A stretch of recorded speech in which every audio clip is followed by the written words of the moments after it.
नमस्कार। भाषा ज्ञान पर आधारित हमारे चैनल हिंदी जगत में आपका स्वागत है। हमारा आज का वीडियो कक्षा 10वीं की पाठ्य पुस्तक क्षितिज भाग 2 के गद्य खंड के अंतर्गत सर्वेश्वर दयाल सक्सेना जी द्वारा रचित पाठ मानवीय करुणा की दिव्य चमक के बहुवैकल्पिक प्रश्नों पर आधारित है। ये प्रश्न न केवल वर्तमान में चल रही ऑनलाइन परीक्षा हेतु उपयोगी हैं, बल्कि पाठ के गहन अध्ययन में भी सहायक सिद्ध होंगे। तो प्रारंभ करते हैं। प्रश्न 1। मानवीय करुणा की दिव्य चमक पाठ के रचनाकार हैं सर्वेश्वर दयाल सक्सेना, प्रेमचंद, यशपाल। उत्तर सर्वेश्वर दयाल सक्सेना। प्रश्न 2। सर्वेश्वर दयाल सक्सेना जी का जन्म कब और कहाँ हुआ था? सन 1927 में बस्ती उत्तर प्रदेश में, सन 1924 मथुरा उत्तर प्रदेश में, सन 1896 इंदौर मध्य प्रदेश में। उत्तर सन 1927 बस्ती उत्तर प्रदेश में। प्रश्न 3। सर्वेश्वर जी का लोकप्रिय स्तंभ लेखन था चरखे की महिमा, चर्चा ही चर्चा, चर्चे और चरखे। उत्तर चर्चे और चरखे। प्रश्न 4। सर्वेश्वर जी का देहांत कब हुआ था? सन 1984 में, सन 1983 में, सन 1986 में। उत्तर सन 1983 में। प्रश्न 5। सर्वेश्वर दयाल जी ने अपने जीवन के अंत तक किस पत्रिका का संपादन किया? नंदन, पराग, चंपक। उत्तर पराग। प्रश्न 6। निम्नलिखित प्रश्नों में से कौन सी पुस्तक सर्वेश्वर जी द्वारा नहीं लिखी गई? रूप की बात, न्याय का संघर्ष, जंगल का दर्द, बांस का पुल, खूंटियों पर टंगे लोग, एक सूनी नाव। उत्तर रूप की बात, न्याय का संघर्ष। प्रश्न 7। सर्वेश्वर दयाल जी अपनी किस लेखन शैली के लिए विख्यात हैं? वर्णनात्मक शैली, प्रश्नात्मक शैली, चित्रात्मक शैली। उत्तर चित्रात्मक शैली। प्रश्न 8।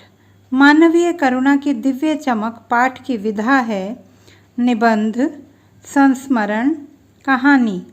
उत्तर संस्मरण। प्रश्न 9। फादर बुल्के की जन्मभूमि थी बेल्जियम, ऑस्ट्रेलिया, कनाडा। उत्तर बेल्जियम। प्रश्न 10। फादर बुल्के इलाहाबाद की किस संस्था के सदस्य थे? काव्यानंद, परिमल, काव्य जगत। उत्तर परिमल। प्रश्न 11। फादर की मृत्यु किस कारण हुई? सांप के काटने से, कैंसर के कारण, जहरबाद से। उत्तर जहरबाद से। प्रश्न 12। किसी उत्सव या संस्कार के अवसर पर फादर बुल्के किस रूप में उपस्थित रहते थे? घर के बड़े पुरखे के समान, आमंत्रित अतिथि के समान, घर के सदस्य के समान। उत्तर घर के बड़े पुरखे के समान। प्रश्न 13। फादर बुल्के अक्सर किसकी स्मृति में डूब जाते थे? भाई बहनों की, मित्रों की, माँ की। उत्तर माँ की। प्रश्न 14। फादर को सबसे अधिक दुख किस बात पर होता था? गलत हिंदी बोलने पर, हिंदी भाषी लोगों द्वारा हिंदी की उपेक्षा पर, अंग्रेजी भाषा के विस्तार पर। उत्तर हिंदी भाषी लोगों द्वारा हिंदी की उपेक्षा पर। प्रश्न 15। फादर का अंतिम संस्कार किस विधि से करवाया गया? आर्य समाज विधि से, मसीही विधि से, हिंदू विधि से। उत्तर मसीही विधि से। प्रश्न 16। लेखक ने फादर को सबसे अलग, सबसे ऊंचा क्यों कहा है? क्योंकि वह अधिक लंबे थे, क्योंकि वे औरों से महान थे, क्योंकि उनका रंग बहुत साफ था। उत्तर क्योंकि वे औरों से महान थे। प्रश्न 17। फादर बुल्के ने अपना शोध प्रबंध रामकथा उत्पत्ति और विकास कब और कहाँ से पूर्ण किया? सन 1936 इलाहाबाद विश्वविद्यालय से, सन 1993 कोलकाता विश्वविद्यालय से, सन 1950 प्रयाग विश्वविद्यालय से। उत्तर सन 1950 प्रयाग विश्वविद्यालय से। प्रश्न 18। फादर बुल्के ने मातरलिंग के प्रसिद्ध नाटक ब्लू बर्ड का रूपांतर किस नाम से किया? नीली चिड़िया, नील पंछी, नील चिरैया। उत्तर नील पंछी। प्रश्न 19। सन्यासी बनने से पूर्व फादर क्या कर रहे थे? अपना व्यवसाय, दुकान पर नौकरी, इंजीनियरिंग की पढ़ाई। उत्तर इंजीनियरिंग की पढ़ाई। प्रश्न 20। धर्मगुरु के पास जाकर फादर ने क्या शर्त रखी थी? सन्यासी बनकर भारत जाने की, सन्यासी बनकर भी समाज के बीच न रहने की, साधु वेश न धारण करने की। उत्तर सन्यासी बनकर भारत जाने की। प्रश्न 21। फादर ने सेंट जेवियर्स कॉलेज को अपनी सेवा किस रूप में दी? एक सन्यासी के रूप में, हिंदी संस्कृत के विभागाध्यक्ष के रूप में, एक शोधार्थी के रूप में। उत्तर हिंदी संस्कृत के विभागाध्यक्ष के रूप में। प्रश्न 22। फादर का अंतिम संस्कार कब और कहाँ किया गया? 16 अगस्त 1992 इंडिया गेट दिल्ली के निकट कब्रगाह में, 18 अगस्त 1982 कश्मीरी गेट दिल्ली के निकलसन कब्रगाह में, 26 अगस्त 1984 रोहिणी दिल्ली के कब्रगाह में। उत्तर 18 अगस्त 1982 कश्मीरी गेट दिल्ली के निकलसन कब्रगाह में। प्रश्न 23। फादर का अंतिम संस्कार किसके द्वारा किया गया? बेल्जियम के फादर टोपो के द्वारा, रांची के फादर पास्कल तोयना के द्वारा, रोम से आए पोप के द्वारा। उत्तर रांची के फादर पास्कल तोयना के द्वारा। प्रश्न 24। फादर बुल्के का अंतिम संस्कार करते हुए फादर पास्कल ने क्या कामना की? फादर पुनर्जीवित हो जाएं, इस धरती से ऐसे और रत्न पैदा हों, ईश्वर ऐसी दुखद मौत किसी को ना दे। उत्तर इस धरती से ऐसे और रत्न पैदा हों।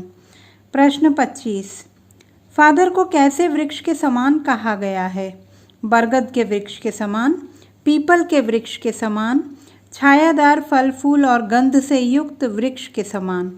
उत्तर छायादार फल फूल और गंध से युक्त वृक्ष के समान। प्रश्न 26। लेखक ने फादर बुल्के की याद को किसके समान माना है? यज्ञ की पवित्र अग्नि के समान, पीड़ादायी स्मृति के समान, प्रेरणादायी संत के समान। उत्तर यज्ञ की पवित्र अग्नि के समान। प्रश्न 27। फादर अपने परिवार में किसके प्रति चिंतित देखे जाते थे? माता के प्रति, भाइयों के प्रति, बहन के विवाह के प्रति। उत्तर बहन के विवाह के प्रति। प्रश्न 28। प्रभु की इच्छा थी ऐसा फादर ने किस बारे में कहा है? इंजीनियरिंग करने के बारे में, सन्यासी बनकर भारत आने के बारे में, जहरबाद से मरने के बारे में। उत्तर सन्यासी बनकर भारत आने के बारे में। प्रश्न 29। फादर बुल्के ने किस शब्दकोश का निर्माण किया? हिंदी अंग्रेजी शब्दकोश का, उर्दू शब्दकोश का, अंग्रेजी हिंदी शब्दकोश का। उत्तर अंग्रेजी हिंदी शब्दकोश का। प्रश्न 30। फादर कामिल बुल्के का व्यक्तित्व डैश की छाया जैसा था? बरगद की छाया, करील की छाया, देवदार की छाया। उत्तर देवदार की छाया। तो बच्चों ये थे हमारे पाठ पर आधारित बहुवैकल्पिक प्रश्न। आशा करती हूँ कि ये सभी MCQs आपके लिए बहुत उपयोगी सिद्ध होंगे। पाठ के सार एवं पाठ्य पुस्तक के प्रश्नोत्तरों को भली भांति समझने के लिए उस पर आधारित हमारा अगला वीडियो देखना ना भूलें। भाषा संबंधी किसी भी समस्या के समाधान हेतु बने रहिए सुनीता भटनागर हिंदी जगत के साथ। आपका दिन शुभ हो।